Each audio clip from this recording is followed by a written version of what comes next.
Good morning, everybody. So it looks like it's 8 o'clock, so we're going to go ahead and get started. Just want to welcome all of y'all to the latest session in the series that VSTMA has been offering during these times. Kind of continue being able to offer some educational opportunities. My name is Josh Martin. I'm with Turfus Athletics. I will be moderating this presentation. The last couple of weeks, we've had some really good speakers and good sessions. We're talking about some of the things that are facing people during these challenging times, and this is going to be no exception to that. Today, we're joined by Joey Elmore, who's the director of field operations and field and stadium operations for the Salem Red Sox, and Tyler Morris, who's the field coordinator for baseball and track and field at Virginia Tech. I'm going to let them go into their background a little bit more once we start going, because some of it's going to be relevant to some of the topics they're going to be covering. But today we're going to be talking about infield maintenance. Infields are obviously parts of baseball field, softball field that can be challenging to manage in normal times, and obviously with what they're facing nowadays with the pandemic and different restrictions and all of that goes into it. There's going to be a lot of good information how to try to keep these areas, obviously maintain them during this time, but then also have them ready to go when things open up again. So without further ado, I will turn this over to Joey and Tyler. And again, appreciate you all taking the time to be here this morning. Go ahead, guys. Good morning, everyone. We're coming to you live from Virginia Tech. And as Josh said, this is Joey to my right, and I'm Tyler Morris, coordinator for fields for baseball and track and field here. We're going to go through some of the things that you can do to maintain your skin and other areas around your skin during the pandemic. And this topic comes as the governor for Virginia is looking to open up the state up slowly, starting the phased reopening this week. So this topic is going to come in handy as we get into the later weeks, as the later phases, as sports start to come back into play. As Tyler and Josh said, I'm Joey Elmore. I am the director of field and stadium operations for the Salem Red Sox. Just a quick background about myself. I graduated from Monmouth College, Illinois, with a double major in sports management, kinesiology, and political science. I know total opposite ends of the spectrum, but I was there for 5 years playing football and baseball, so I decided to take advantage of my time. I started out my career in baseball with the Burlington Bees in Burlington, Iowa. I was a general intern doing things from working on hotels, promotions, and then ending up in grounds where I met my mentor, Budgie Clark, taught me just about everything I know. He brought me to Salem in 2018 as his assistant, and from that point on, I took over as the head groundskeeper after he left, and I've been loving life ever since. So for me, I am currently the fields coordinator at Virginia Tech. I take care of the baseball and track and field facilities. I'm also the assistant for football and Lane Stadium, Worship Field. I started out a few years ago. I started in golf course management, so I had 3 years experience with that. Through a lot of maintenance practices, even a helicopter crash on our course. So that was a fun maintenance thing we had to deal with. I went on to be a game day staff for the Southern Maryland Blue Crabs in 2017, that summer, before I came to Tech as a student. And then the following summer of 2018, I became the assistant groundskeeper there for the summer, and that included a lot of hours at the ballpark, and I was even put in charge for some games, even including rain games. So there was a lot of experience there. And then the fall of 2018, I took over as the interim fields coordinator for Virginia Tech softball for their fall ball season.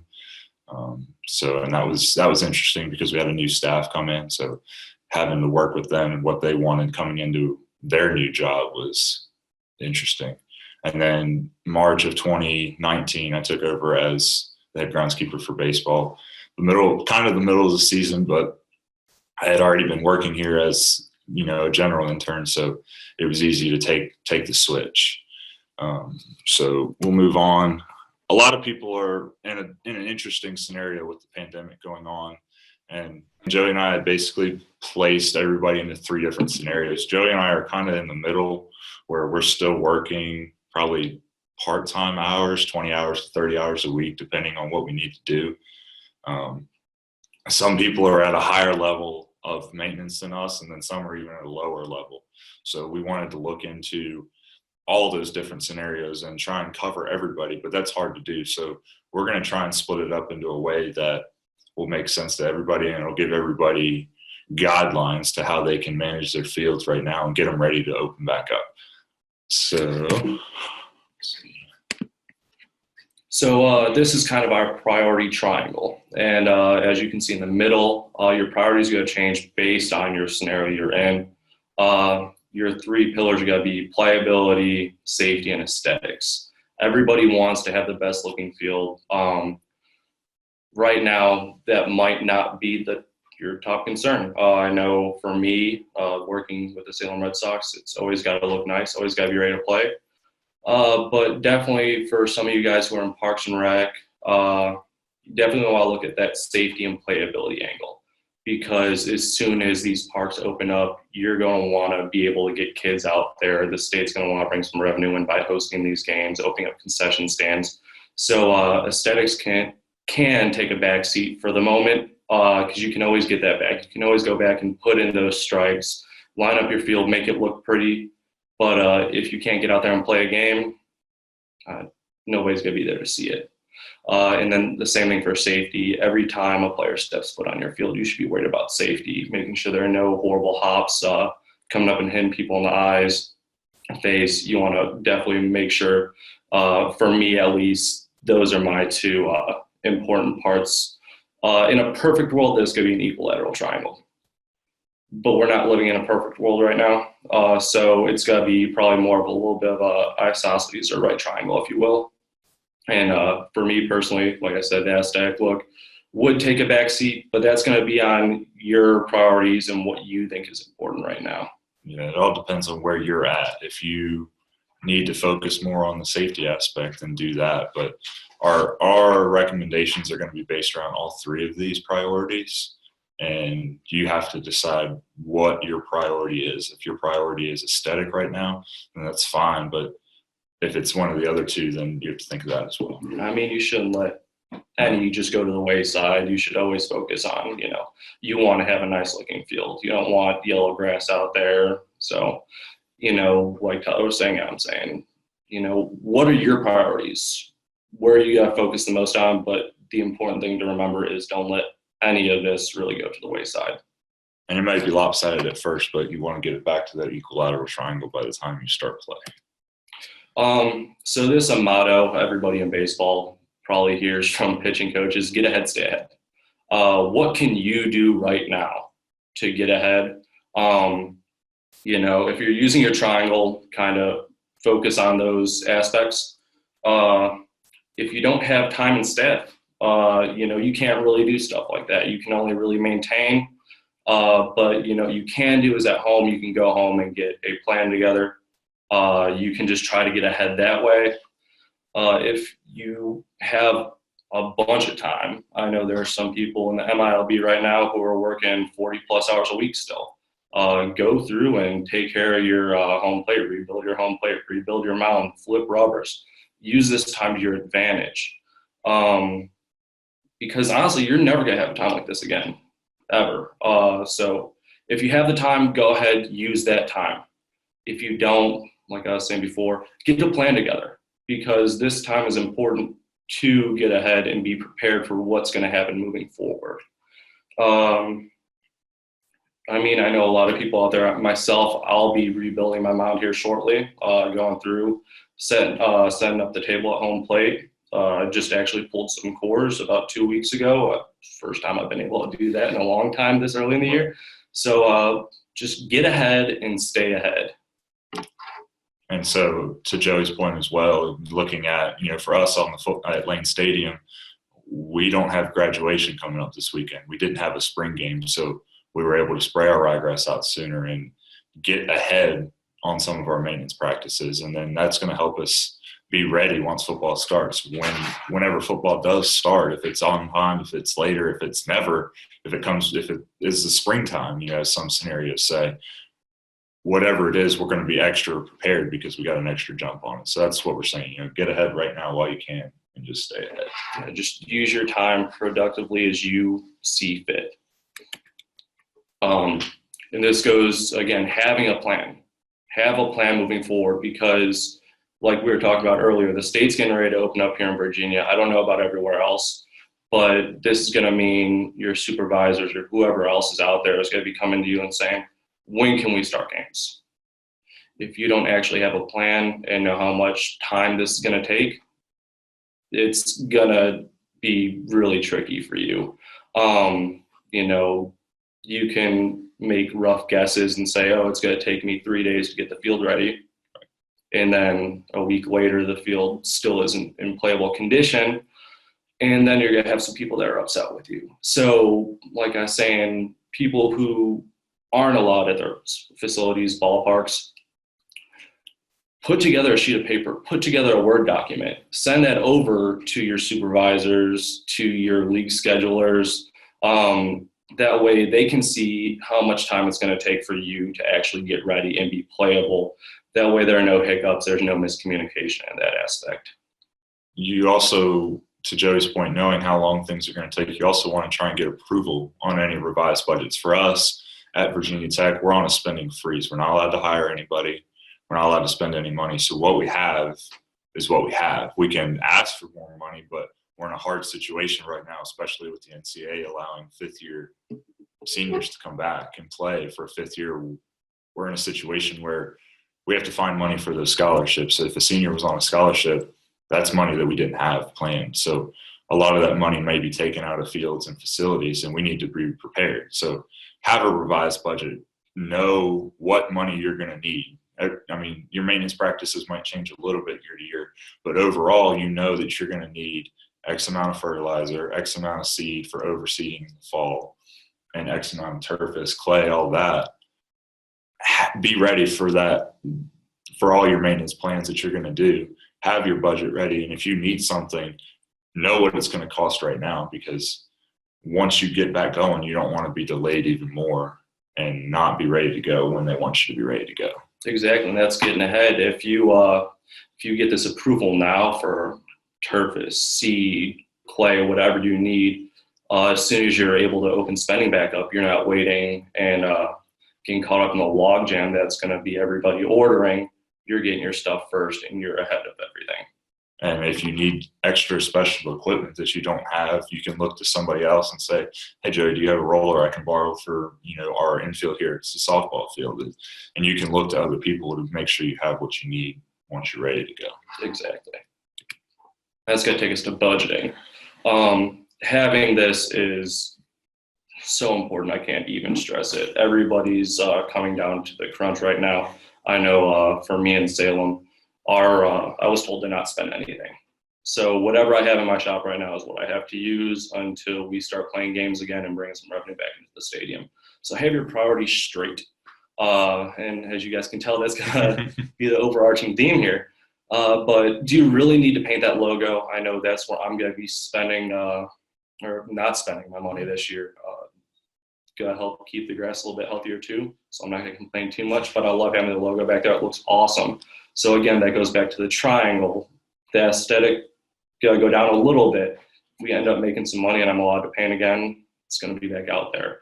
Do you have to top dress right now? I know me personally, I have my infield stripped. I have turfus just sitting in the shop ready to go. Do you need to aerate twice, or do you need to put some fertilizer down to help aid some new growth? All this is going to kind of come to you keeping your priorities straight. And then one of the big things, go ahead and, with your downtime, weigh the cost of chalk versus the cost of paint. That could be somewhere you can save some money in your budget for your infield. And then if you are painting, are you using a painter or are you using spray paint with just a striper? Those are some ways. You might have to spend a little bit of money to get a striper, but in the long run, you might save yourself some money by using spray paint instead of the, $100 jug of paint. Right. And that's a lot of what Joey says is true. I know you still have an assistant right now and an intern, right? So Joey's in a good spot right now where he's able to still have help. But for us, we're going to go into the fall semester. And if we have students here, we may not be able to pay them. So it's going to be a hard sell for students to want to come and help us work if they're not getting paid, especially on long football game days or fall ball, baseball. It's going to be hard for them to come back. So for me personally, in charge of our student staff and our part-time help, I have to look at other ways to be able to try and pay them. For me, I still have clay set aside, so I know that I'm not going to have to pay for clay come fall baseball and fall practices. So I can tell my supervisor, hey, we don't have to buy clay or turfs for our mounds. Let's put that money towards trying to pay one of our part-time staff or some of our interns. Other things you can do, at least for us in our setting, is we can look at volunteer help. And I know I'm going to reach out to a lot of my colleagues, especially Joey. He's already volunteered to come down and help us out come football weeks. And that just helps a lot. If you know people in the industry, everybody's willing to help everybody. We're all in this together. We're all in the same boat of not having money, not having help. So let's help each other out while we can and get through the time that we're in and just get that end product so the triangle is equilateral as possible. So just plan to make sure that you can pay your help, your much needed help, make sure you have that plan set in place. And if you can't pay for interns, could you eliminate other maintenance practices, as we've talked about, to ensure? And that's all about having a plan and trying to stay ahead now so you can be ahead later. I mean, one last thing about budgeting as well, and especially for your part-time staff. A lot of you guys might not be getting part-time staff back. Unfortunately, it's 2 or 3 there at a time. Like you said, I'm fortunate enough to still have my assistant and then one unpaid intern getting his college credit, but I might not have game day staff this year. If you don't have help on game days, maybe think about trying to set up work schedules for, tournaments you end up having, because a lot of these tournaments could be long days for you guys. So just trying to make sure you're eliminating burnout as well. Because that's another big thing too, is making sure you're not working too much, even in a time before you don't have any help. Some suggested maintenance practices for y'all. If you have the time, like we talked about earlier, take some of that clay from last season. Go rebuild your mound, make sure you have the right grade. That'll save you some time later down the road. Again, same thing with home plate, bullpens, flip rubbers if you can. Use this time to your advantage. I know for me personally, I went through, I let my edges, as you can kind of see down there, grow out during the off season for my college team. I was able to go through with the side cutter, cut all that out, make sure I had a nice even lip. Again, something you really shouldn't be overlooking right now are your edges. I know it's really easy when you're taking care of, 4 to 10 fields at a time. You have X amount of acres to take care of, but a great infield really starts and ends with your edges, literally. Yeah. So, making sure those edges stay tight, stay level and even. You don't want to have any lips like we were talking about earlier. That's going to help you in getting through and starting games sooner, because that safety aspect is huge. Get ahead with your cultural practice. If you've got some Bermuda grass out there, spread out your rise sooner. Jump ahead on verticutting, aerating, fertilization. All those things can save you time in getting your infield back to playable as soon as possible. For your edge practice, I'm going out once a week at least, just trying to knock back my edges. You don't have to pull the string line every time. Just knock back some of those blades. I try to pull out the string line every other week. I know I'm working a little bit more than most people are. If you have the opportunity to go out with a string line, pull it. To help take care of those lips from building up, go out with a backpack blower. If you have one of those, blow your edges. Broom it out if you have a push broom. I know it's a little bit more work. It takes a little bit more time. So some of you guys on the lower end of hours, it's not really feasible, but it's a good practice to use. And if you have irrigation abilities and quick couplers, go out and wash out your edges. Obviously, you don't want to be overly aggressive with this practice, but it just kind of helps keep that top dressing out of your grass and, preventing lip buildup. Again, I cannot stress the importance of your edges enough. If you have time, go out there and put water on it. I know a lot of people have asked me about, letting your infield go dry. I'm not a proponent of that. I know a lot of other people out there have let it go dry. That's just going to make it harder and, make you spend a little bit more time than you really need to getting your infield playable again. dragging is a huge thing. If you have time, go out and drag your infield. This will help kind of deter any growth in your infield. I know me personally, I go out and I try to nail drag once a week. I'm only working 3 days a week, so my schedule's kind of every day go out and mow real quick. I'm not trying to play fancy patterns out. I might here and there once a month, but I'm really focused on making sure I'm not getting growth in my infield. So whenever I do have moisture, I'm trying to nail drag it real quick, and then going through with the float board and just kind of making sure everything's level where it needs to be, keeping my grade right. And then if I have the time to get a roller from the city, I'll try to get the city's roller out there and just keep everything as tight as possible. If you do have your infield still top dressed, I would highly recommend pulling your conditioner back 3 to 4 feet from your edge. This will kind of help with any migration towards your edges. I mean, a lot of people are in a boat, again, with the budget crisis. You can't strip your infield right now, and it's just not really possible. So just pull that material back. I was going to say turpus, plug Josh there for a second. But yeah, just pull that back. You don't want that migrating into the edges, especially in the spring. I know Salem, Blacksburg right now, it's been very windy. So that'd be a great time to go blow everything back into the infield, just kind of keeping everything tight. Nail dragging is a huge thing for me personally, though. Can't stress it enough. It's going to help you prevent any grass from growing. And the last thing I will say about suggested maintenance right now, save a little bit of questions, is if you have time, go out once a week, just walk it. If you see some grass growing, pull it. Right. And I mean, now's the easier time than anything because you don't have any play on your field. You can go out and do what you want. And if you want to try some things that you didn't used to do to your field and you have the time, now's the chance. If you want to go out and try a different product on your infield, maybe you don't prefer one infield conditioner over the other, try and get a bag or two of it and see how it works. Put out a different type of clay on your home plate or your mound right now to see how it's going to react to more sunlight, and you can water your clay more too. Like, try different things right now, because for me personally, I don't have any off time. When I go from spring baseball, I go right into fall or summer camps. And then in summer camps, I may have a week at most through the whole summer to be able to do anything. Now, last summer, I did take the chance while I was doing that week, and I did other maintenance practices, but some people don't have that chance. You have your overuse on your fields. And then once we get to the fall, the team's out here from August till November.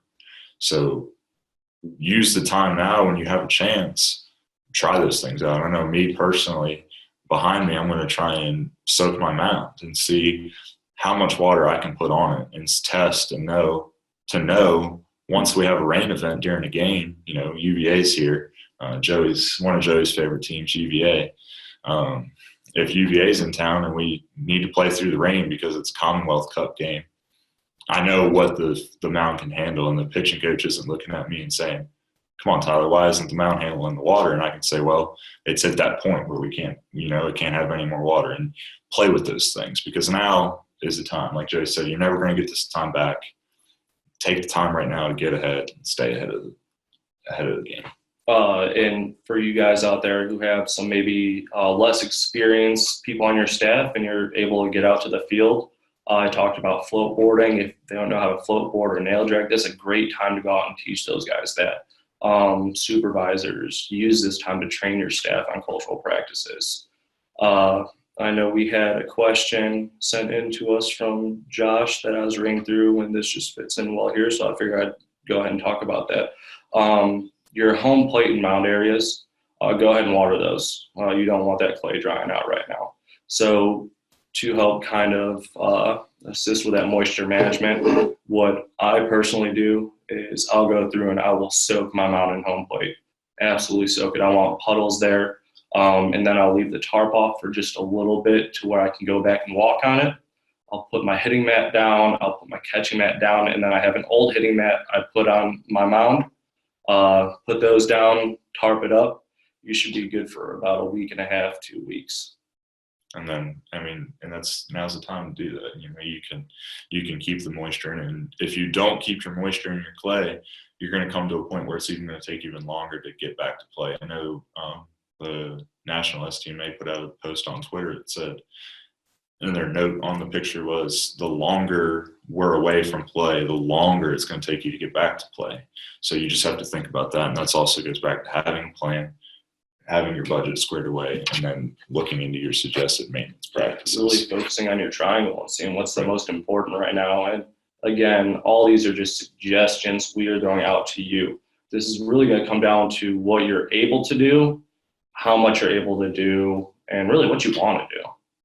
And then so along with the suggested maintenance practices, we're going to talk about some of the tools you need. And if you don't have some of these, you can feel free to, our email will be on the end slide, and you can ask us, hey, how would you suggest making a nail drag? How do you want your nails spaced, yada, yada. But, if you don't have any of these, just let us know. But a lot of these you should already have, and just use these to your advantage. Yeah, so I know I talked earlier about nail dragging. I'm a huge proponent of nail dragging. I don't want to be too aggressive with my nail dragging, so I have a little bit duller nails on my nail drag. That is my nail dragging bunk rake on the top picture. A float board. Unfortunately, we didn't have enough space to put a float board, but go out and experiment with that. Some standard tools everybody should have. Your field rakes, your landscape rakes, your garden rakes, your tamps, your levels. All that's going to be important for making sure that you are on your right grade and keeping everything as tight as possible for when play does return, and it makes it quicker for you to actually get back there and start playing baseball again. Another big one for you guys who are still top dressed, your rigid steel drag. Get out there, try to drag it out, and make sure you're not getting too much migration with that turfus or whatever material you're using out there. And then, of course, your field edger. I cannot stress enough about edges. Please, please, please be taking care of your edges right now. And along with all of that, you need to look at your infrastructure capabilities. We say wash out your edges, and Joey's fortunate he has 2 quick couplers, three on his infield.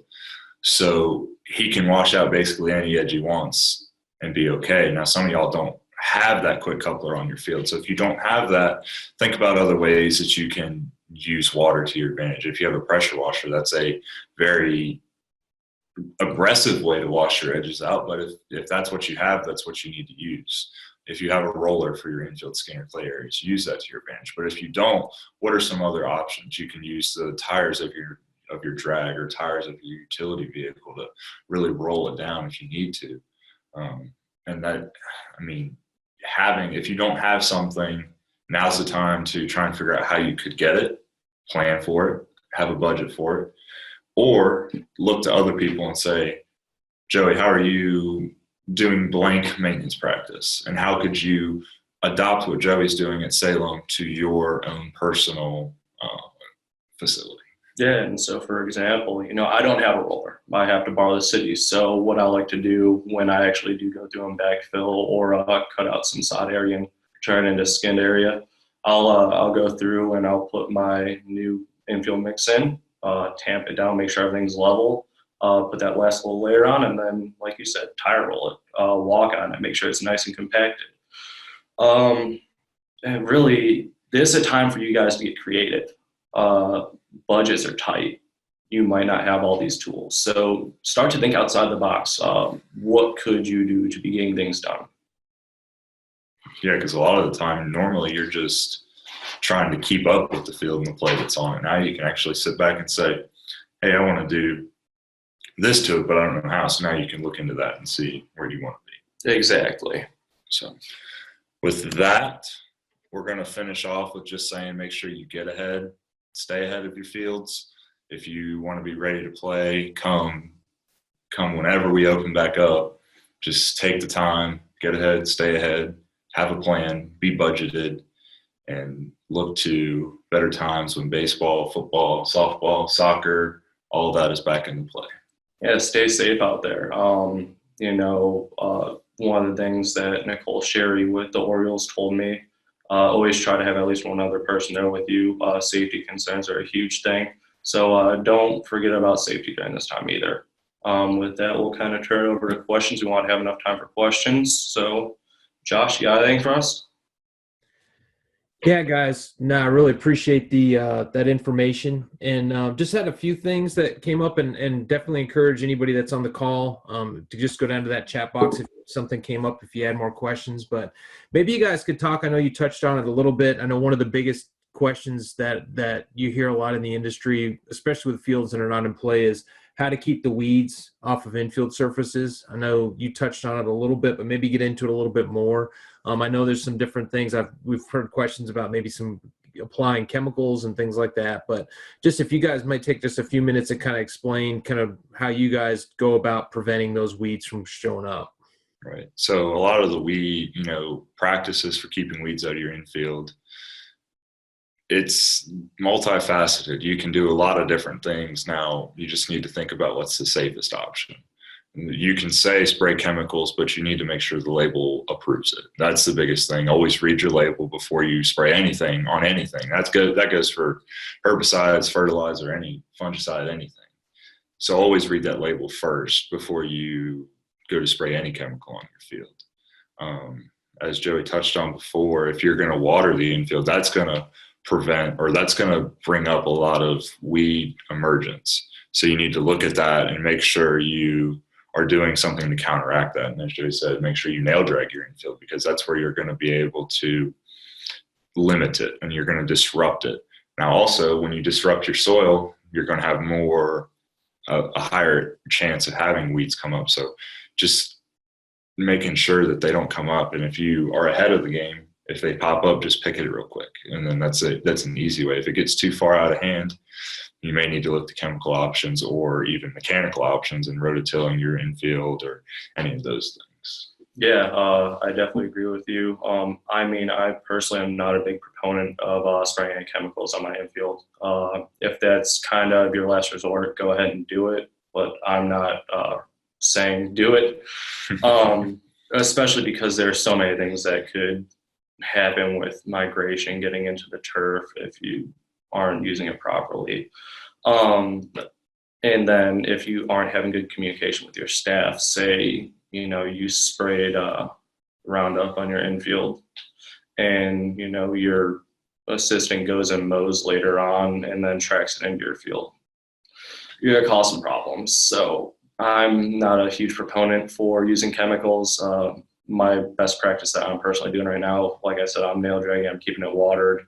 And then I do have the fortune of having 2 assistants. So I try to get them out there once every other day and just walk it. If they see anything, pick it. You can use a weed eater, honestly, go out, knock it down. The more damage you're kind of putting to that plant, the less likely it is to come back. So, really using your time to whatever best suits you. If you have the time, just go out and honestly walk it and pull your weeds. If you stay on top of it, you're not going to get too many. Right.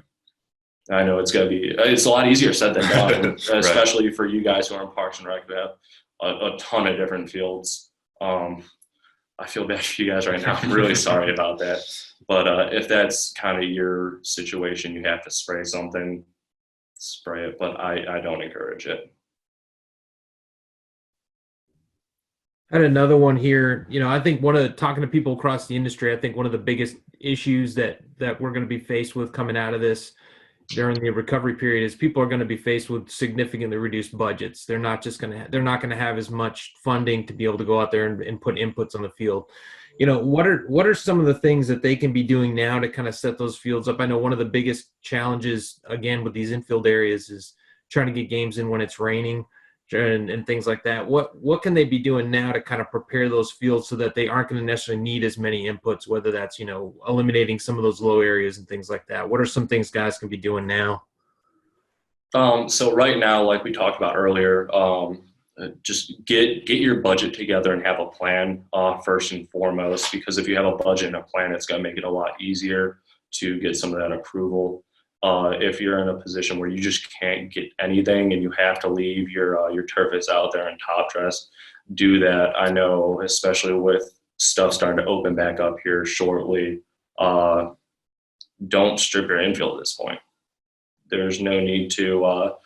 I'm assuming we'll probably have games here within this next month. I think the governor was talking about June 10th. being fully open. I know in Salem we're preparing to have our field completely up and running by June 10th. I don't know about Salem Red Sox games yet, but I'm sure we'll end up having some sort of travel ball games and stuff there. So I'm in a position where I already have stuff stockpiled. If you need to kind of limit your use, that's where having that plan comes into effect. Figure out how much turf you're going to need for each field, get that squared away now.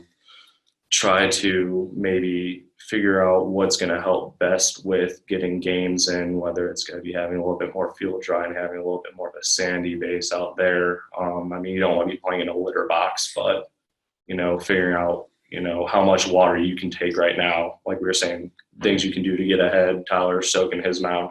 So figure out how much water you can take and then kind of go off of that and get a game plan together. Right. I mean, that's a lot of the good things you can do. Just having that plan is good, because if you don't have any material right now because you're waiting to get that money in from your financial source, your city or your state or wherever you work, if you don't have anything, you now need to plan for it. And if you're not going to get money, then you need to figure out an alternative way to get it. If you try and work out a plan with your sales reps, I know a lot of our guys, they work with us since we go through them so much. We can go to them and say, hey, we're not going to have funds until maybe, July once the fiscal year turns and we have a little bit of money come in. Can we wait until then for you guys to bill us out for it? Now, I'm not saying every sales rep is like that, but I know that a lot of ours help us out like that and give us that flexibility. But it's always worth an ask. You don't know until you ask. So yeah, and I know that just goes to good business practice as well. I know what I personally do is I call most of my suppliers and stuff and make sure we're getting all of our bills paid in a timely fashion. The more they hear your voice and hear that you're concerned about making sure they're getting paid, the more lenient they're going to be when it comes to a time like this and understanding and willing to help you out a little bit. Right. And then if you don't have material, ask around. If you have some other facilities in the area that maybe have a little bit extra, we're all in this together. So I know if Tyler came to me and said, hey man, I need some turfus. Okay, well, I can throw a couple bags your way, give you a hand. If you kind of got a hodgepodge it for a year because of budgetary constraints, It's not ideal, but it's something you might have to roll with. Right. I think one other thing that just kind of thinking about as well is, you guys are kind of in a unique situation where you have the ability to kind of keep maintaining your fields. I know, Joey, you said it several times. You're able to kind of keep it ready so that, you guys are ready to play at any moment.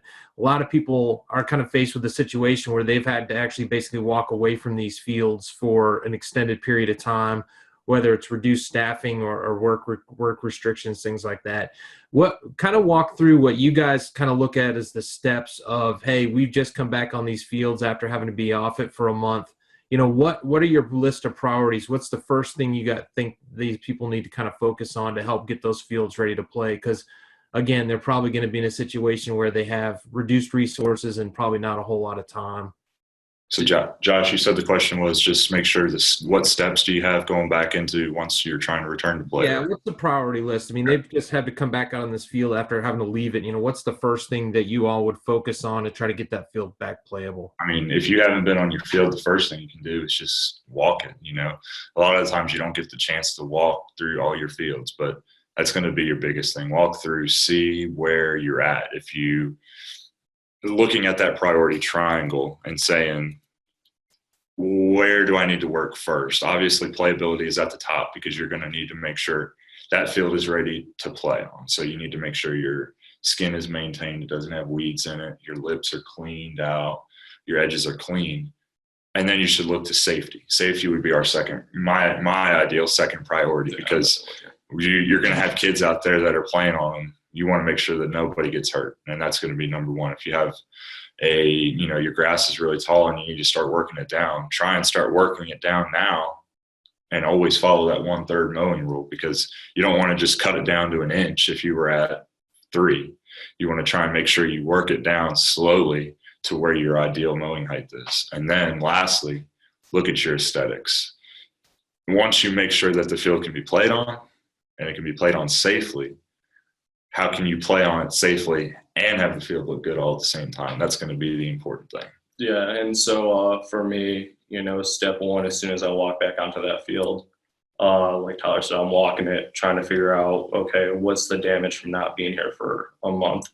Of course, grass is got to be high, so you're going to have to come up with a plan for, getting that back down. Like Tyler said, always abide by that one-third rule. And then you're going to kind of, for me, I'm going to go to my edges. Harped on it a lot throughout this entire presentation, but am I going to need to rent a sod cutter and fix some lips? Is it going to be okay if I just pull a string line and edge everything out and bring a hula hoe out there and kind of get things back to where it needs to be and backfill edges?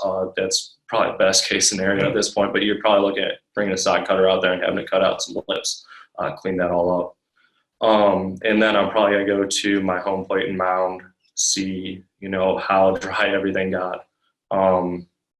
If it's dried out, you're going to want to go ahead and soak that. If you have tarps for it and it's still pretty dry, and you don't have that access to your irrigation or quick couplers, I'd honestly leave my tarps off for like a good solid rain, really getting that moisture back into the clay areas.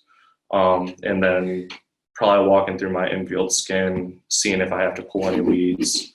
I'd probably, if I do have a lot of weeds, I'd probably try and nail drag it, go through them with whatever help I got, pull anything by hand, and then kind of trying to figure everything else out from that point moving forward. Oh, sorry, I just been pulling something out. But yeah, I mean, the turf's going to take some time getting back down, especially with the one-third rule. But that would be kind of my thought process going into it once I got back, making sure you get that moisture in there, making sure edges are playable. Like Tyler said, playability is going to be number one because city's going to want to get out there as soon as possible. And then safety's going to go hand in hand with that because you don't want 8 kids out there getting hurt and then having mom and dad come back and being upset with you. Aesthetics can fall to the wayside at that point. It's going to take some time to get it back looking pristine, but you can get back once you get the other 2 pillars ready. Yeah, and think about what, as we said, when you have a plan, think about what you should do first. And that all comes back to your priorities. If you're dry, like if the city says we need to be back by blank day and that day's in a week, think about what you need to do in that week. Or if you have the luxury of being able to tell your supervisor, hey, I need X amount of time to do everything, then that's perfect. But if you are being told a date that you need to be ready by, think about what you should do first and then get to that point where you can worry about aesthetics after that point, because aesthetics can really wait. It's your playability and your safety that's always going to come first. Exactly. I think another interesting thing to kind of think of too is everybody's going to be in a position where they're going to have to start making some difficult decisions as far as what their priorities are, what they're going to focus on.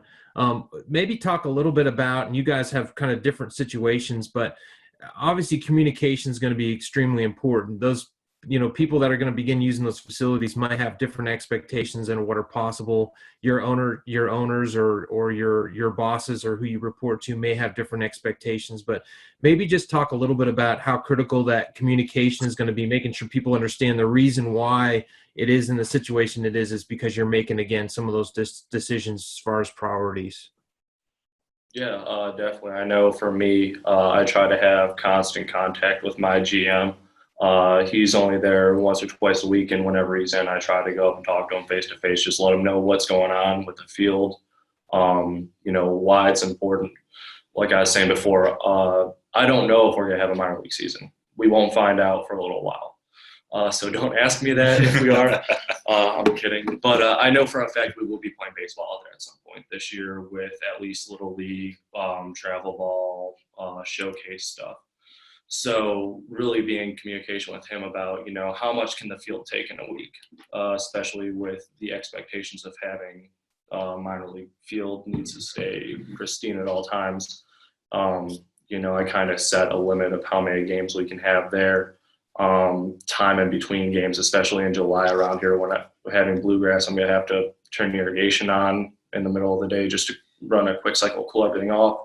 So making him aware of those types of things, because it's going to be, let's get as much money into all of our buildings as possible. I know even Parks and Rec, the more games you have, the more money you got to bring in. So just constantly communicating with those league planners, your bosses, saying, okay, well, we can play this many games before things start to get bad. Talking to him about, the supplies we're going to need. Like I said, we're personally on a spending freeze, but I still have a list, and I try to talk to him every week and try to get as much out of him as I possibly can, just because I know what it's going to take to get the field back to where it needs to be with, putting down my top dressing, laser grading. We just got a nice shipment at Dirt Edge, and so getting that laser grade done, making sure everything's nice, level, flat, right grade, and just really making him understand where we're coming from has been my biggest thing. And luckily for me, I have a really good GM, and he's been really receptive to, my needs, my wants. And I know we're going to throw a lot of other events out there too, movie nights, probably on-field BP for fans. So, just kind of setting up a lot of ground rules for him so he knows, okay, the do's and don'ts, and, how to keep things in, perfect working condition so nobody's going to get hurt. And hopefully when we do have minor league baseball return this year, we'll be able to, have one of the best fields in the Carolina League again. Right. And you got to communicate. That's going to be the biggest thing, as Josh said, and as Joey said as well. We have to look to communicate with not only our athletic directors, but our coaches. In the end, Justin Fuente for our football program he's the owner of the field in my eyes. If he wants ryegrass out there, we're going to put ryegrass out there. But if he doesn't want ryegrass, we're not going to put ryegrass, and we have to think of different ways to go with that. But if we feel that we need to put ryegrass on the field, we need to communicate to Justin and say, hey, look, we need to put this out because of X, Y, and Z. Always have, in my eyes, you always need to have 3 talking points for each point. So if somebody says no ryegrass, but you think you should put ryegrass, have 3 things that say we need ryegrass because X, X, and X. And that's not only communicating to the coaches, because the coaches, they just want to play, but it's communicating to the all parties involved, tickets, marketing, your assistant athletic directors, your athletic director, and it even goes back to the president of the university, because he has his own suite and he's going to have his own dignitaries coming to football games, that we need to make sure everybody's happy with what we're doing. But in the end, we still control what we do. And if we want to do something, we need to make sure we know how to communicate that to those parties. And then another big thing, I personally believe the better communication you have with your bosses, the better open line of communication you have. Not getting upset when they bring you new ideas they want to do, but just really having open discourse helps go a long way in getting things that you want. So like I said, if you have a budget right now, or if you don't have a budget, if you don't have a plan, that might set you back a little bit when you go and ask your boss for things. So if you have a plan and you're prepared and you can, conduct yourself in a professional manner and ask in a professional manner, I feel like that's going to go a long way in making him want to give you those things. Right.